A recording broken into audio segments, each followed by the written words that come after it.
एक नए टॉपिक के साथ आपके समक्ष उपस्थित हुए हैं। प्राकृतिक वनस्पति एवं वन्य जीवन।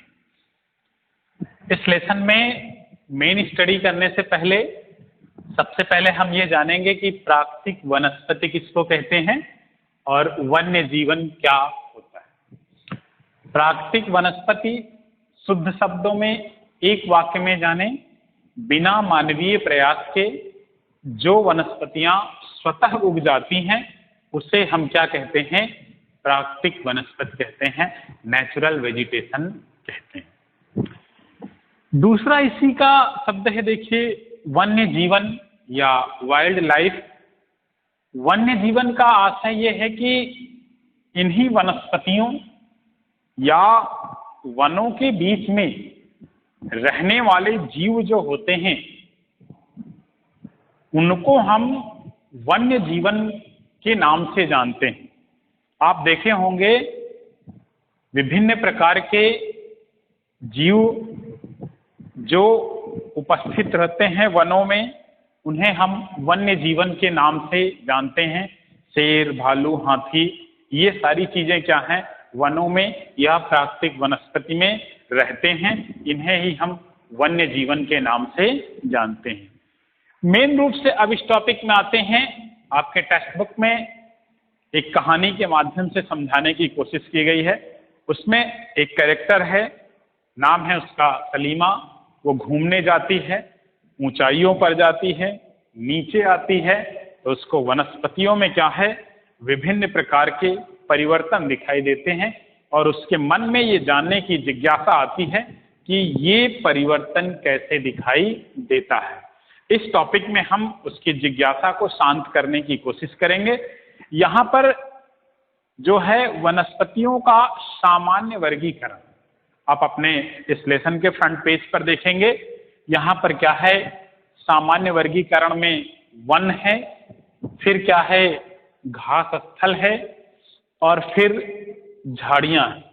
ये वर्गीकरण जो दिखाई दे रहा है ये केवल और केवल वर्षा या रेनफॉल पर आधारित है। जहां पर मैक्सिमम रेनफॉल होता है वहां पर क्या जो नेचुरल वेजिटेशन होता है उसे हम वन के नाम से जानते हैं।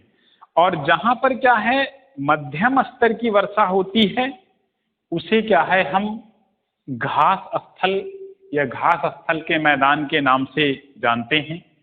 आप कई नाम ऐसे सुने होंगे, प्रेरीज, डाउन्स, ये सारे जो नाम हैं घास स्थल के नाम हैं। और जहां पर क्या है वर्षा अत्यधिक कम होती है वहां पर क्या है? झाड़ियां हैं। ये सारी चीजें क्या हैं? वहां पर उत्पन्न होती हैं और उन्हें हम प्राकृतिक वनस्पति की श्रेणी में क्या है? झाड़ी या मरुस्थलीय श्रेणी की वनस्पतियों के नाम से जानते हैं। यहाँ पर एक चीज स्पष्ट करने की कोशिश करूंगा कि जो आपका 150 सेंटीमीटर से लेकर के 200 सेंटीमीटर या उससे अधिक वर्षा वाले क्षेत्र होते हैं वहां पर प्राकृतिक वनस्पति को हम वन के नाम से जानते हैं। और जहां पर क्या है 75 सेंटीमीटर से लेकर के 150 सेंटीमीटर तक वर्षा होती है उसे हम घास स्थल प्राकृतिक वनस्पति की श्रेणी में रखते हैं। और जहां पर क्या है 75 सेंटीमीटर से बिलो वर्षा होती है उस वनस्पति को हम मरुस्थलीय या डेजर्ट वेजिटेशन के नाम से हम जानते हैं, जिसमें आपको देखने का मिलेगा कैक्टस है, बबूल है, ये सारी चीजें उसमें उपस्थित होती हैं। फिर आपकी टेक्स्ट बुक में क्या है? वन दिए गए हैं और इन वनों को जो वर्गीकरण किया गया है वो क्या है? क्लाइमेट या जलवायु के आधार पर वर्गीकरण किया गया है। इसमें आज हम क्या है? उष्ण कटिबंधीय सदाबहार वन और उष्ण कटिबंधीय पर्णपाती वन, इन दो श्रेणियों की स्टडी करेंगे। इसके पहले हम ये बताने की कोशिश करेंगे इस चित्र के माध्यम से कि उष्ण क्या होता है, शीतोष्ण क्या होता है, शीत क्या होता है, क्योंकि आगे वनों का वर्गीकरण जलवायु में है तो वो सारी चीजें आपके समझ आएंगी। क्लास 6 में हम अच्छी तरीके से जानते हैं कि 0 अक्षांश से लेकर के 23.5 अक्षांश नॉर्थ और साउथ का जो दायरा हमारी पृथ्वी पर आता है उसे हम क्या है उष्ण की श्रेणी में रखते हैं।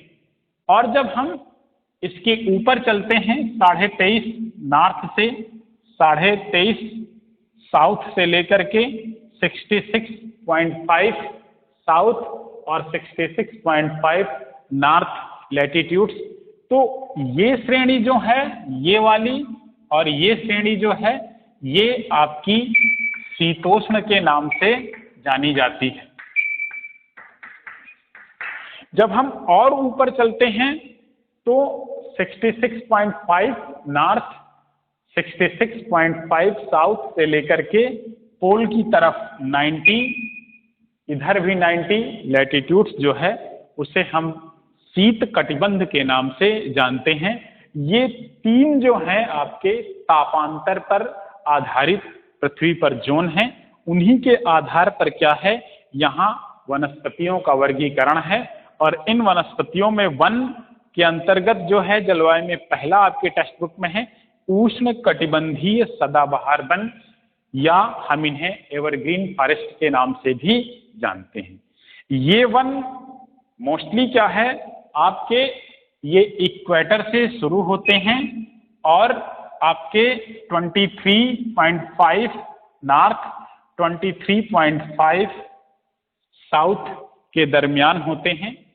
इन क्षेत्रों में मैक्सिमम क्या होता है टेम्परेचर होता है, और जब मैक्सिमम टेम्परेचर होगा तो यहाँ पर क्या है मैक्सिमम बारिश भी होगी वाष्पन की क्रिया से। यहाँ के पेड़ों के संदर्भ में कहा जाता है कि ये अपनी पत्तियों को एक साथ क्या है विड्रा नहीं करते हैं, गिराते नहीं हैं, क्योंकि यहाँ पर पानी की अधिकता होती है और वाष्पोत्सर्जन की क्रिया में जितना भी पानी लॉस हो पेड़ पौधों पर उसका कोई असर नहीं पड़ता है। इसलिए यहाँ के पेड़ बहुत लंबे होते हैं, तने जो होते हैं स्टेम जो होते हैं इतने मोटे होते हैं कि दिन में सूर्य का प्रकाश क्या होता है धरा यानी धरती तक पहुंच नहीं पाता है। कई जो भूगोलविद हैं अमेजन घाटी या जो भूमध्य रेखा के भूमध्य सागरीय या भूमध्य रेखीय वन है उन्हें पृथ्वी का क्या है ऑक्सीजन चैम्बर या पृथ्वी का फेफड़े के नाम से भी कहते हैं। इसमें जो मुख्यतः पेड़ पौधे आते हैं रोजवुड है, आबनूस है, महोगनी है, ये इस श्रेणी में आते हैं। दूसरा आपकी श्रेणी में एक क्लासिफिकेशन दिया गया है उष्ण कटिबंधीय पर्णपाती वन, डेसिडस फॉरेस्ट। पर्णपाती वन इसके नाम से देखिए स्पष्ट है, पर्ण मतलब पत्ती और पाती मतलब टूट करके गिरना। एक निश्चित समय में क्या है पत्ती का पेड़ों से अलग होना उसे हम पर्णपाती वन कहते हैं।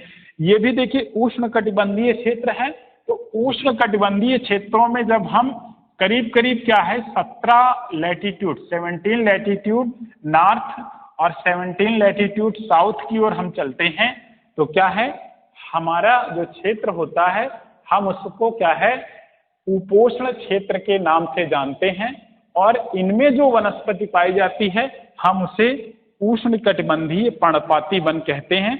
ये एक ऋतु विशेष में वाष्पोत्सर्जन की क्रिया में पानी को बचाने के लिए क्या है पत्तियों को गिरा देते हैं। भारतीय उपमहाद्वीप जो हमारा देश है उसकी सारी वनस्पतियां लगभग इसी श्रेणी में आती हैं। आप देखिए यहाँ पर हमारे यहाँ साल, सागौन, नीम, शीशम, जामुन ये सब जो पेड़ पौधे पाए जाते हैं वो उष्ण कटिबंधीय पर्णपाती वन में आते हैं, और हम इस श्रेणी या हम इस जलवायु वाले क्षेत्र में रहते हैं। तो प्यारे बच्चों आज के वीडियो में बस इतना। नेक्स्ट कल। Thank you.